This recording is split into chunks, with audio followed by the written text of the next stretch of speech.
ආයුබෝවන් කාලෙකට පස්සේ අලුත් වීඩියෝවක් අරන් ඉන්නේ. විශේෂයෙන්ම වෙනස් වුණ ජොබ් සීකර් වීසා එක සම්බන්ධ අලුත්ම තොරතුරුත් එක්ක. පහුගිය කාල සීමාව කියන්නේ පෘතුගාල ඉමිග්‍රේෂන් සම්බන්ධව තිබුණ නීති රීති උඩු යටි කුරුණ කාල සීමාව. අපි අවුරුද්දකට කලින් අත්විඳපු පෘතුගාලය නෙමෙයි දැන් තියෙන්නේ. විශේෂයෙන්ම රැකියාවක් හොයාගෙන ලේසියෙන් සෙටල් වෙන්න පුළුවන් යුරෝපීය රටක් විදිහට. කොහොම හරි ගොඩක් වෙනස් වුණ නීති රීති ගැන මම මගේ පෘතුගීසි කාර්ය Facebook group එකේ නිතරම අප්ඩේට් කළා ඔයාලව. මේ නීති රීති අතර ජොබ් සීකර් වීසා එක, එතකොට ෆැමිලි රියුනිෆිකේෂන් වීසා එක, එක්ස්ප්‍රෙෂන් ඔෆ් ඉන්ටරෙස්ට් නීතිය, නැෂනැලිටි ලෝ එක, රෙසිඩෙන්සි පර්මිට් එක ගන්නකොට අලුතින් ඉල්ලන ඩොකියුමන්ට්ස් වර්ග මේ වගේ ගොඩක් දේවල් තියෙනවා. ගොඩක් නීති රීති වෙනස් වුණා. ඉතින් මේ වීඩියෝ එකකින් මම ප්‍රධාන වශයෙන් කතා කරන්න හදන්නේ සම්පූර්ණයෙන්ම වෙනස් වුණ ජොබ් සීකර් වීසා එක ගැන මුලින්ම. පෘතුගාලයට ඇවිත් රැකියාවක් හොයාගන්න ලබා දුන්න වීසා එක තමයි මේ ජොබ් සීකර් වීසා කියලා කියන්නේ. මේ ගැන මම වීඩියෝ ගණනාවක්ම පහුගිය කාලේ මේ channel එක හරහා ඔයාලට අරන් ආවා. ඉතින් කොහොම හරි මෙන්න මේ වීසා එක අද ඉඳන් යම් වෙනස්කම් වලට ලක් වෙලා තියෙනවා. මුලින්ම මම ඔයාලට කියන්නම් මේ ජොබ් සීකර් වීසා එක කියන්නේ මොකක්ද කියලා. අලුතින් මේ වීඩියෝ එක බලන අහන අයට. ජොබ් සීකර් වීසා එක කියලා කියන්නේ පෘතුගාලයේ රජය විසින් දැන් අවුරුදු 2කට විතර කලින් නිකුත් කරපු අලුත් වීසා වර්ගයක්. ඒ කියන්නේ කවුරු හරි කෙනෙකුට පෘතුගාලයට ඇවිල්ලා ජොබ් එකක් හොයාගෙන පෘතුගාලේ රෙසිඩන්ට් පර්මිට් එක අරගෙන සෙටල් වෙන්න පුළුවන් වීසා එකක් තමයි මේ ජොබ් සීකර් වීසා කියලා හඳුන්වා දුන්නේ.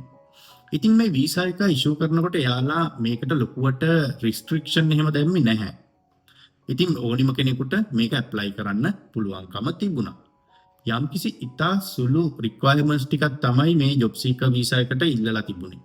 මේ හරහා ඉතින් ගොඩක් අය ඇප්ලයි කරලා තිබ්බා. ඒ වගේම ලංකාවේ කීප දෙනෙකුට මම දන්න තරමින් මේ වීසා එක හරහා පෘතුගාලේ ජීවත් වෙනවා. ඉතින් මේ වීසා එක හරහා ඔයාලට පුළුවන්කම තිබුණා මාස 6ක කාලයකට පෘතුගාලයට එන්න. ඇවිල්ලා ඒ කාල සීමාව ඇතුළතදී පෘතුගාලයේ රැකියාවක් හොයාගෙන රෙසිඩන්ට් පර්මිට් එකට මාරු වෙලා ඒ වගේම මේ හරහා පෘතුගාලයේ පුරවැසිභාවය සඳහා වන පාත්‍රය එකත් මේ ජොබ් සීකර් වීසා එක හරහා ලබා දීලා තිබුණා.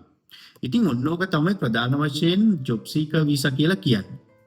ඉතින් මෙන්න මේ විදිහට තිබුණ ජොබ් සීකර් වීසා එක තමයි දැන් වෙනස් කරලා තියෙන්නේ.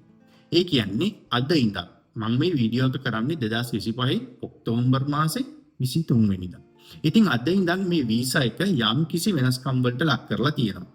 ප්‍රධානම වෙනස්කම් තමයි දැන් හිතූ විදිහට හැම කෙනෙකුටම මේ වීසා එක අයිදුම් කරන්න බෑ. දැන් මේ වීසා එකට කියන්නේ විස්තෝ පරා ප්‍රොකියුරාදී ට්‍රබල්යු ක්වොලිෆිකාඩු කියලා. ඒ කියන්නේ නිපුණතා සහිත රැකියා සොයන්නන්ගේ වීසා එකක් හැටියට.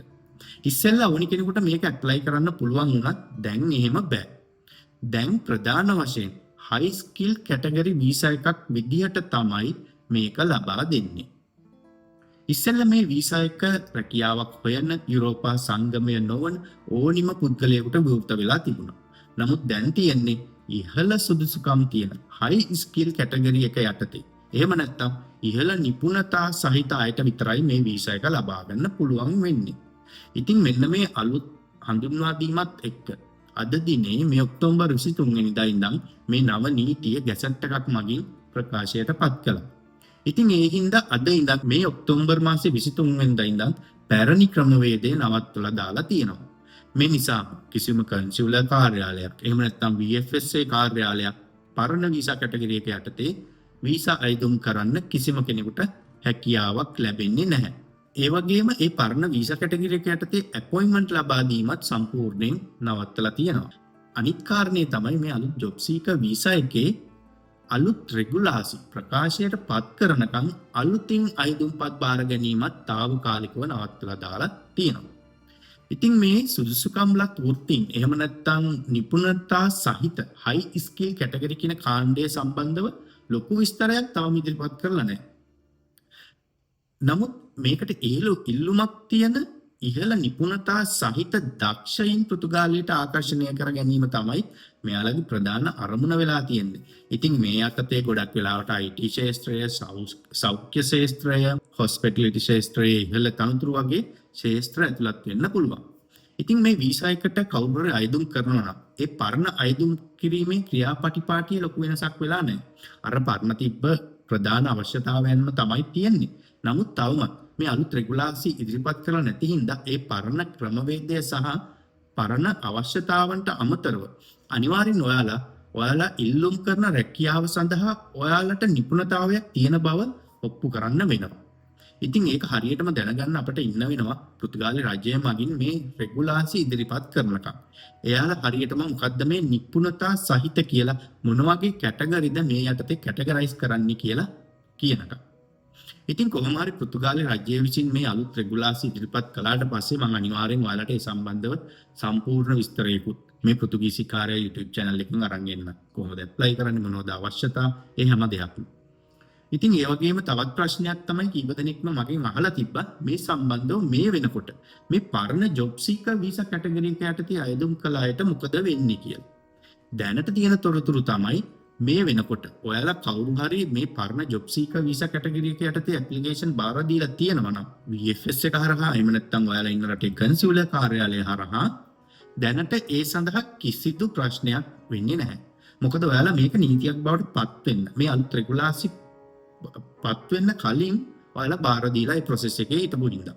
කොහොම වුණත් යම් කිසි විදියකින් ඔයාලා apply කරපු application එක reject කළොත් අයිමා ආයතනයේ විසින් මේ අලුත් නීතිය හින්දා ඔයාට පුළුවන් immigration lawyer කෙනෙක් කරහා මේක appeal කරන්න.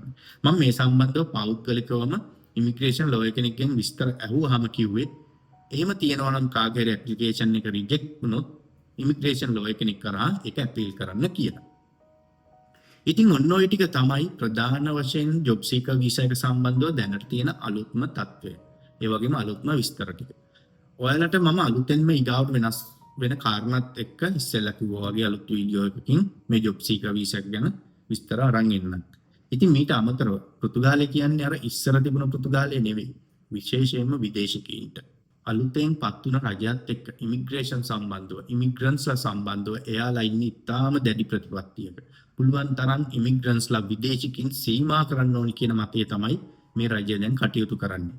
ඒ හින්දාම තමයි එයාලා එක්ස්ප්‍රෙෂන් ඔෆ් ඉන්ට්‍රෙස්ට් එහෙම නැත්නම් ඕනම කෙනෙකුට පෘතුගාලයට ඇවිල්ලා රැකියාවක් හොයාගත්තොත් පෘතුගාලයේ රෙසිඩන්ට් පර්මිට් එක ලබා ගන්න තිබුණ අවස්ථාව සම්පූර්ණයෙන් නවත්තලා දැම්මේ. ඒ වගේම පහුගිය දවස්වල අලුතෙන් නීති සම්මත වුණා නීත්‍යානුකූල පෘතුගාලයේ පදිංචි කෙනෙකුට තමන්ගේ පවුල කෙනෙක් ගෙන්වා ගැනීමට අවශ්‍ය නම් ඒ සඳහා යම් කොන්දේසි සහ නිර්ණායක පනවන. මීටත් අමතරව දැන් තවමත් පාර්ලිමේන්තුවේ කතා බහට ලක් වෙන මාතෘකාවක් තමයි පුරවැසිභාවය සම්බන්ධ නීතිය. මේකත් බොහෝ දුරට වෙනස්කම් වලට ලක් වෙන්න ඉඩ තියෙනවා. දැනට මාස කිහිපයකට කලින් මේ නීතිය යම් වෙනස්කම් වලට ලක් කරන්න ඕනි කියලා පාර්ලිමේන්තුවට යෝජනාවක් ඉදිරිපත් කළා. දැනට පෘතුගාලයේ අවුරුදු 6ක් නීත්‍යානුකූලව ජීවත් වෙලා ඉන්නවා නම් ඒ අයට පෘතුගාලයේ පුරවැසිභාවය සඳහා ඉල්ලුම් කරන්න පුළුවන්. නමුත් දැනට මාස කිහිපයකට කලින් ඉදිරිපත් වුණු යෝජනාව තමයි මේ වසර 6 වසර 10ක් දක්වා දික් කළ යුතුයි කියලා. නමුත් කොහොම හරි ඒ සම්බන්ධව ඇතිවෙච්ච යම් කාරණා මත මේ සම්බන්ධව අලුත් යෝජනාවක් මේ සතියේ පාර්ලිමේන්තුවට ඉදිරිපත් වුණා.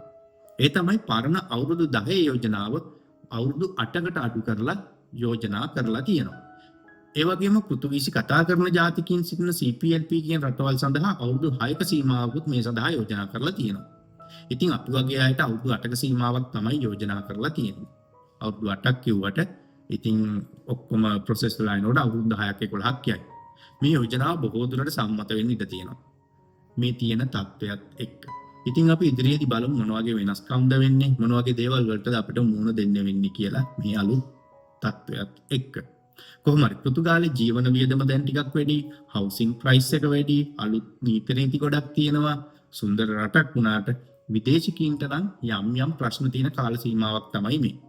ඉතින් ඔයාලට මම ආයෙමත් වීඩියෝ එකක් අරන් එන්නම්. පුළුවන් තරම් ඉක්මනින් ළඟදීම වෙනස් වුණ අනිත් නීති රීති සම්බන්ධව මේ නැෂනලිටි ලෝ එක සම්බන්ධව, ෆැමිලි රියුනිෆිකේෂන් සම්බන්ධව, ඒ වගේම රෙසිඩන්ට් පර්මිට් එක ගන්න යනකොට ඇති වෙලා තියෙන යම් ව්‍යාකූලතා සහ අලුත් නීති රීති මේ සම්බන්ධව සම්පූර්ණ වීඩියෝ එකක් ඉදිරියේදී ලබන සතියේ දිහාට අරගෙන එන්නම්.